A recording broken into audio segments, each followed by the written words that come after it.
बन जाओ एक स्मार्ट इन्वेस्टर, बना लो अपना वेल्थ को बहुत अच्छा, आगे आपको बहुत खुशहाली ज़िंदगी मिलेगा, ये दुआ है हमारा। मैं हूं श्रीकांत नायक, आप देख रहे हैं आपका चैनल स्वप्निल ट्रेडिंग एक्सपर्ट। आज दोस्तों मैंने एक ऐसा सब्जेक्ट के बारे में बात करने वाला हूं जो आपका लाइफ में बहुत ज़्यादा काम में आएगा। दोस्तों वीडियो को शुरू से लेकर लास्ट तक देखिए ताकि आपको सारा कंसेप्ट क्लियर हो सके। तो अगर अभी तक आपने चैनल को सब्सक्राइब नहीं किए, चैनल को सब्सक्राइब कीजिए और नीचे दिया गया बेल आइकन को प्रेस कीजिए ताकि आपको आगे का वीडियो मिलता रहे, और अपने दोस्त को वीडियो को फॉरवर्ड करने या शेयर करने में भूलिएगा मत। फ्रेंड्स, हमसे कई लोग टिप्स मांगते हैं, यानी कई लोग भी टिप्स लेते हैं कईयों से, तो मैं उनको यही सलाह दूंगा जे अपने टिप्स के चक्कर में ज़्यादा मत पड़िए, आपने स्टडी में ध्यान दीजिए। आप जितना स्टडी करेंगे उतना आप मार्केट के बारे में जान पाएंगे। मार्केट 90% एक्यूरेसी के साथ चलता है, 10% सेंटीमेंट में चलता है। ये हमेशा मैं बोलता हूँ, मार्केट हमेशा दोनों चीज़ को लेके चलता है, करेंट सेंटीमेंट और पैटर्न के ऊपर में चलता है। कई लोग क्या करते हैं ना, मार्केट में टिप्स ले लेते हैं अपने और शेयर को बाय कर लेते हैं और वहां से उस शेयर का वैल्यू गिरने लगता है, फिर एग्जिट होकर अपने बहुत सारा लॉस कर लेते हैं। लेकिन दोस्तों ऐसे नहीं करना है। कोई भी आपको कोई सलाह देता है, कुछ करता है, तो उसमें कोई रीजन जरूर रहता है। तो इसीलिए सलाह तो यानी किसी का टिप्स तो लो ही मत। अगर टिप्स लेते हो तो उसको फॉलो करो जरूर, तो आपको कभी लॉस नहीं होगा। और हमेशा मैं सबको सजेस्ट करता हूँ, लॉन्ग टर्म का व्यू देखो। तो शॉर्ट टर्म का व्यू वही देख सकता है जो मार्केट में पूरी तरह अपडेट है और वो लाइव मार्केट में अपना चार्ट पैटर्न को स्टडी करता है, उसका करंट मार्केट का सिनेरियो देखता है, न्यूज के साथ अटैच रहता है और उस कंपनी का बैलेंस शीट भी चेक करता है। ये सारे चीज देखने के बाद और चार्ट पैटर्न को देखने के बाद वो मार्केट में एंट्री करता, फिर शॉर्ट ड्यूरेशन में अपना प्रॉफिट निकालता। ये तब हो पाता जब हम पर्टिकुलर मार्केट को ऊपर में वॉच करते हैं।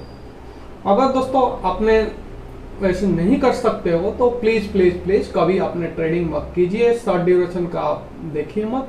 आप हमेशा लॉन्ग व्यू में अपना इन्वेस्टमेंट को बढ़ाइए, आपको डेफिनेटली बहुत ज़्यादा प्रॉफिट होगा, लॉस कभी नहीं होगा। और पैशंस के साथ अपने मार्केट में अगर एंट्री करते तो पैशंस के साथ बने रहिए, तो डेफिनेटली आपको मार्केट कुछ देगा, दे के जाएगा, कभी मार्केट आपसे कुछ लेगा ही नहीं। मार्केट में वही लॉस करता जो अपना पैशंस खो देता है। सो फ्रेंड्स, कभी मार्केट में ऐसे आप एंट्री मत लीजिए, अगर एंट्री लेते हैं तो लॉस हो जाएगा।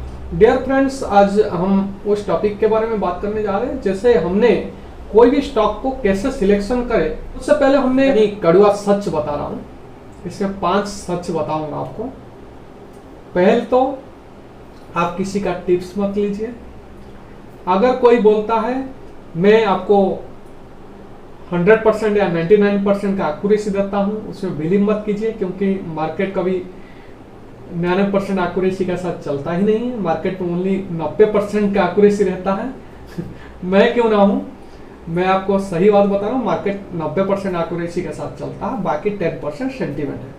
और जो 90% एक्यूरेसी है वो फिर स्ट्रॉन्ग फंडामेंटल शेयर में है, जिसका फंडामेंटल स्ट्रॉन्ग है और वैल्यूएशन अच्छा हो, तो उस जगह में 90% का रिस्क रिवॉर्ड रेशियो देता है। और बाकी 10% जो मार्केट सेंटीमेंट में चलता है, करंट सिनेरियो को देखता है, बजट को देखता है, मार्केट का न्यूज को देखता है, इन्फ्लेक्शन को देखता है, हर चीज को देखते ही ये जो 10% मार्केट में जो अप डाउन ये चलता रहता है। अगर लॉन्ग टर्म तक का व्यू देखते हैं तो 90% एक्यूरेसी के साथ आप मार्केट में बने रह सकते हैं और मार्केट आपको डेफिनेटली अच्छा प्रॉफिट देगा। बाकी रहा दोस्तों, ये आपको मार्केट का सेकंड सच बताया। थर्ड सच है, कोई भी बोलता है जे कि मैंने इतना पैसा कमा लिया हूँ, मैंने आज तो इतना निकाल लिया कल। भाई आज या एक हफ्ते में कोई निकाल लिया, उसमें बिलीव मत करो, क्योंकि हो सकता है उसने निकाल लिया होगा, लेकिन हो सकता भी गवाया होगा। आप अगर कोई बोले मैं 1 साल में इतना रुपया प्रॉफिट कर लिया हूँ या 5 साल में कर लिया हूँ, तो वो बिलीव हो सकता है। क्योंकि मार्केट हमेशा लॉन्ग पीरियड को फेवर करता है। जो उसके साथ गैम्बलिंग करते हैं तो फिर वो गैम्बलर की तरह उसके साथ ट्रेड करता है और फिर उसका सारा नुकसान कर देता है। किसी में प्रॉफिट लेता तो किसी में लॉस कर ले। हमारा जो व्यू है, हम अच्छे फंडामेंटल स्टॉक चूज करते, उसमें एसआईपी के थ्रू में एंट्री करते हैं और फिर एग्जिट करने का टाइम हम 50% प्रॉफिट में बुक करते हैं, फिर 50% होल्ड करते हैं। ऐसे करके हम आगे का व्यू देख के चलते हैं। तो दोस्तों सजेस्ट करूंगा आप भी उसी टाइप का, आपका एम क्या है, आपका गोल क्या है मैं नहीं जानता हूँ, आप भी उसी टाइप का चल सकते हैं, तो आपको डेफिनेटली आपको एक अच्छा इन्वेस्टर बनाएगा। अगर हमने कोई भी स्टॉक खरीदते हैं, अगर वो हमें 20%, 10%, 20% का अगर डाउनफॉल में जाता है तो उसमें पैनिक नहीं होना। उस कंपनी का बैलेंस शीट चेक करो, उस कंपनी का अपडेट न्यूज चेक करो, क्यों, उसका रीजन क्या है, कोई लॉजिक है क्या, वो कंपनी के ऊपर कुछ ऐसा कुछ हो गया क्या, वो कंपनी क्या डूब सकता है क्या, तो वो सब चीज देखो पहले। ये नहीं है 20% गिर गया मैंने एग्जिट कर लूंगा, अरे बहुत ज्यादा भाई वही तो लॉस तो 20% आपको हो ही गया पहले से। तो आपको उसका पहले स्टडी करो, उसके बाद फिर आपको एग्जिट करना नहीं करना आपको डेफिनेटली पता लग जाएगा और आप वहां से अपना पोजीशन एग्जिट कर सकते हैं या होल्ड कर सकते हैं या फिर एवरेज कर सकते हैं। क्योंकि कई बार ऐसा होता है मार्केट सेंटीमेंट में कई शेयर भी अच्छे दिग्गज कंपनी के शेयर भी गिर जाते हैं, उसमें कोई दिक्कत नहीं रहता उनका, ना कोई बैलेंस शीट में दिक्कत रहता, ना कंपनी में कोई दिक्कत रहता, ना उनका कोई प्रोडक्ट में कोई दिक्कत रहता, लेकिन तभी भी वो कंपनी करेंट सिचुएशन में वो अप ट्रेंड में नहीं जा पाता है या किसी मार्केट सेंटीमेंट में वो नीचे चले जाते हैं। उस कंपनी में वो राइट टाइम होता है एंट्री करने के लिए, क्योंकि अगर उसका फंडामेंटल स्ट्रांग है, उसका यानी बैलेंस शीट स्ट्रांग है, रेवेन्यू ग्रोथ है स्ट्रांग है, कर्जा नहीं है ज़्यादा, उसका न्यूज सही है, उसका प्रोडक्ट में कोई फेलोर नहीं हो, तो अगर वो सही है तो डेफिनेटली वो एक परफेक्ट टाइम आपको एंट्री करने के लिए, एक अच्छा यानी वेल्थ क्रिएशन करने के लिए। दोस्तों जरूर कुछ जानकारी मिल गया होगा और आपको शेयर में कैसे इन्वेस्ट करना है और कब एग्जिट करना है, और ये सब आपको मैंने आगे का वीडियो में बताऊंगा। अभी मैंने इस वीडियो में आपको थोड़ा सा बेसिक नॉलेज शेयर मार्केट का देने जा रहा हूँ, जो आपको ध्यान से सुनिएगा। कोई भी हमें इन्वेस्टमेंट करने से पहले हमें पहले बजट का सिनेरियो लो, इस बजट में क्या क्या गवर्नमेंट ने किस सेक्टर में ज़्यादा फोकस किया, उस सेक्टर को आप देखो। पहला गवर्नमेंट ने इस बार हमारा economic minister Nirmala Sitharaman ma'am ने सबसे पहले हमारा गति शक्ति पीएम गति शक्ति मिशन की तरफ हमारा हाईवे का इंफ्रास्ट्रक्चर डेवलप करने का एक बड़ा सा अनाउंसमेंट किए थे, जिसमें इसमें कौन सा सेक्टर को बेनिफिट होगा। सबसे पहले स्टील को होगा, सेकंड में सीमेंट को होगा, थर्ड में जो इंफ्रास्ट्रक्चर डेवलप करते हैं उस कंपनियों को होगा, फोर्थ में किसको होगा, फोर्थ में रियल एस्टेट। उस साइट में जब रोड बन जाएगा, नेशनल हाईवे बनेगा साइट में, तो आपको डेफिनेटली रियल एस्टेट प्रोजेक्ट बनेंगे तो रियल एस्टेट को बेनिफिट होगा, लेकिन थोड़ा लेट में होगा। तो रियल एस्टेट के साथ साथ फिर उस एरिया में हमारा होटल इंडस्ट्री को ग्रोथ भी मिलेगा, रेस्टोरेंट इंडस्ट्री को ग्रोथ मिलेगा और टेलीकम्युनिकेशन को मिलेगा। ये एक, और उसके साथ साथ ऑयल एंड गैस को भी मिलेगा। एक तो ग्लोबल का ये रशिया यूक्रेन का लफड़ा चल रहा है और उसके सेंटीमेंट से ग्लोबल का ऑयल का प्राइस बढ़ते जा रहा है, क्रूड का प्राइस बढ़ते जा रहा है, वो भी एक चीज़ है। दूसरा चीज़ है आगे के सिनेरियो भी आपको ऑयल एंड गैस में अच्छा है। रिन्यूएबल एनर्जी रिसोर्स के ऊपर में सबसे ज़्यादा ध्यान दिया जा रहा है आज के डेट में, क्योंकि हमारा जो ग्लोबल वार्मिंग के चक्कर में ये सबसे ज़्यादा ध्यान है। ये क्लाइमेट समिट में सबसे वर्ल्ड क्लाइमेट समिट में ये उसके ऊपर फोकस दिया जा रहा, तो उसमें हमारा देश भी भागीदारी ले रहा है और अभी बहुत बड़ी गर्व की बात है। तो हमें रिन्यूएबल एनर्जी सेक्टर में जो कंपनी काम करते हैं उनके ऊपर फोकस करना चाहिए। जैसे भी कई कंपनी का शेयर मैंने आपको ग्रुप में सजेस्ट किया था जो रिन्यूएबल एनर्जी के ऊपर में काम कर रहे हैं, वो अच्छा डेफिनेटली अभी प्रॉफिट भी दे रहे हैं और आगे जाके वो भी लॉन्ग टर्म में बहुत बढ़िया प्रॉफिट देंगे। उसको नो डाउट होल्ड कर सकते हैं। लेकिन दोस्तों इस हमें दो सेक्टर का आपको तो पता लग गया है, दो सेक्टर अभी गवर्नमेंट का फोकस में। और थर्ड सेक्टर क्या है ना, हमारा जो ई व्हीकल आ रहा है, गवर्नमेंट क्या रिन्यूएबल एनर्जी के ऊपर फोकस कर रहा है।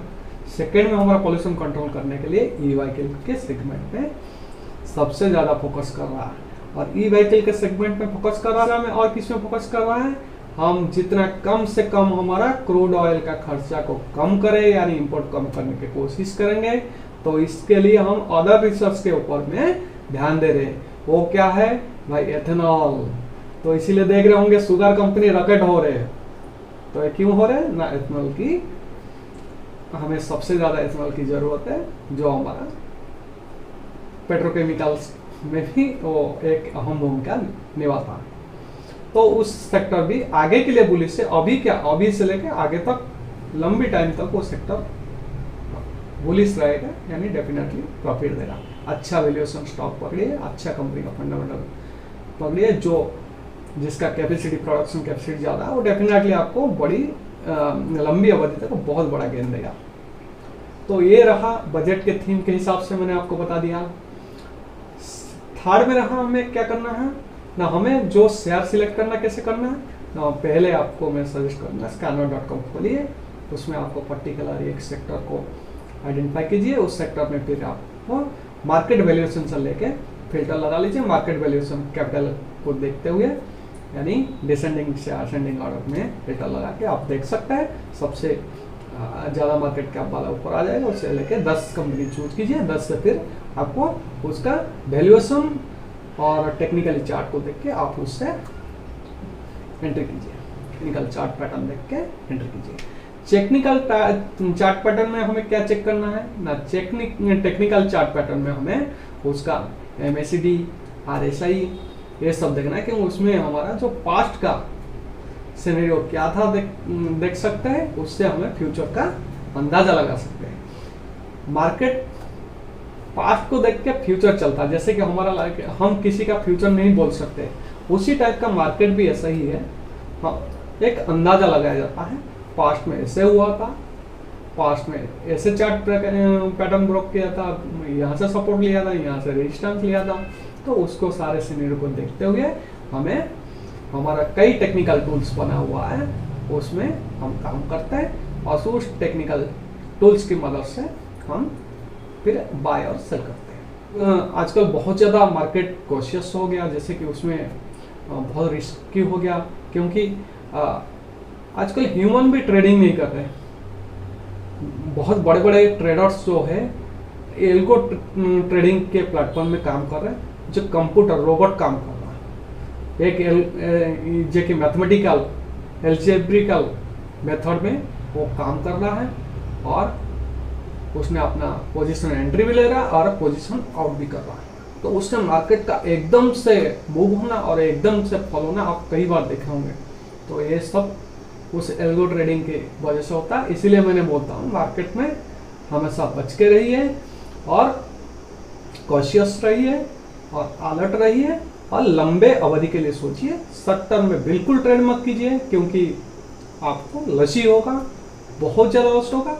कैपिटल, सारा कैपिटल खोलिए।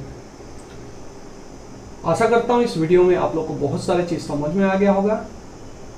अगर कोई डाउट है तो प्लीज़ मुझे कमेंट करके ज़रूर बताइएगा और चैनल को अभी सब्सक्राइब कर लीजिए, लाइक कर लीजिए और इस चैनल को इतना ग्रो कीजिए ताकि आपको मैंने ऐसे नया नॉलेज देते रहूँ जो आपके लिए बहुत लाभदायक होगा। दोस्तों, कई लोग बोलते होंगे यार मार्केट तो जुआ है, उसमें एंट्री नहीं करना। कौन बोलता जुआ? अगर जुआ होता है राकेश झुनझुनवाला जी, रामकृष्ण दामिनी जी, डॉली खन्ना, ऐसे कई इन्वेस्टर है और केडिया साहब, ये बहुत बड़े बड़े दिग्गज इन्वेस्टर है, वो बने नहीं रहते हैं। हाँ, मानता हूँ इस मार्केट में हसरत मेहता जैसे आदमी को भी पैदा किया है और वॉरेन बफेट जैसे इन्वेस्टर को भी पैदा किया। तो जिसका सोच जैसा वो उस दिशा में काम करेगा।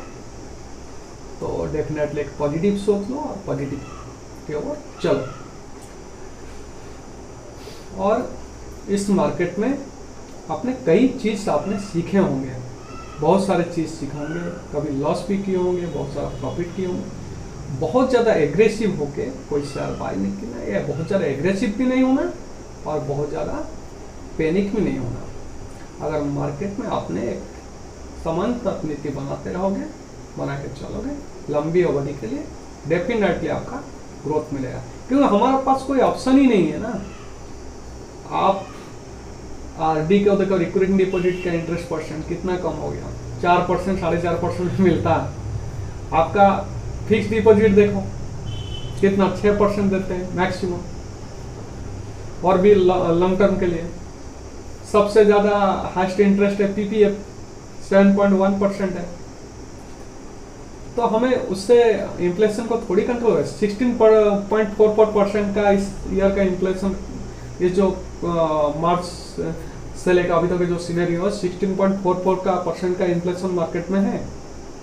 तो क्या आपका वो 6% या 7% का इंटरेस्ट एवरेज कर सकता है? यानी आपका जो रेवेन्यू ग्रोथ को कंटिन्यूस रख सकता है? नहीं। हम तो ऐसे ही हमने जुआ खेल रहे अपनी जिंदगी के साथ। मैं इसीलिए बोलता हूँ आपको 50-30-20 रूल्स आपको समझाया था। आपने 20% सेविंग में डाल दीजिए, 50% खर्चा कर लीजिए, और जो 30% है उससे थोड़ा बचा के आपने इन्वेस्टमेंट कीजिए, तो डेफिनेटली आपका ग्रोथ होगा। रिस्क भी कम हो जाएगा, ग्रोथ भी होगा। रिस्क नहीं लेंगे तो कैसे काम चलेगा भाई? आपने किसी कंपनी में जॉब करने जाते हो, कोई नया कंपनी चूज करते हो भाई, उसका मैनेजमेंट का तो आप नहीं जानते हो, कंपनी कैसे ग्रोथ करता है नहीं जानते हो, तभी तो आप जाते हो। क्या है, आपने एक उम्मीद लेके फ्यूचर के सोच के, उसका पास्ट को देखते हुए उसका फ्यूचर, हो सकता है उस कंपनी आगे क्या होगा आपको भरोसा है क्या? उसका मैनेजमेंट चेंज हो जाएगा आपके लिए, हो सकता लकी होगा या अनलकी होगा, कोई भरोसा है। तो उसी टाइप का एक मार्केट है, मार्केट में भी हमें उसी टाइप का चलते हैं। हम पास्ट को देख के फ्यूचर चलते हैं, और कंपनी का, अच्छे कंपनी में हमें उसका पास्ट रिजल्ट को देखो और उसका फ्यूचर का हम अंदाज़ा लगा के फिर इन्वेस्टमेंट करते हैं। और बहुत सारे इन्वेस्टर ऐसे ही मार्केट में पोजीशन बना रखे, तो हमें रिस्क लेने में क्या दिक्कत है? चलो, आपका बहुत सारे समय ले लिया हमने आज। आशा करता हूँ आप लोग मुझे ऐसे ही सपोर्ट करते रहेंगे, और मैं आपको ऐसे नए नए वीडियो आपके लिए लेके आऊँगा। आने वाला आगे का वीडियो है हमारा है fundamental analysis versus technical analysis. उसको जरूर देखिएगा, उसको भूलिए मत। बहुत सारे जानकारी मिलेगा आपको, और डेफिनेटली आपके लिए वरदान साबित हो।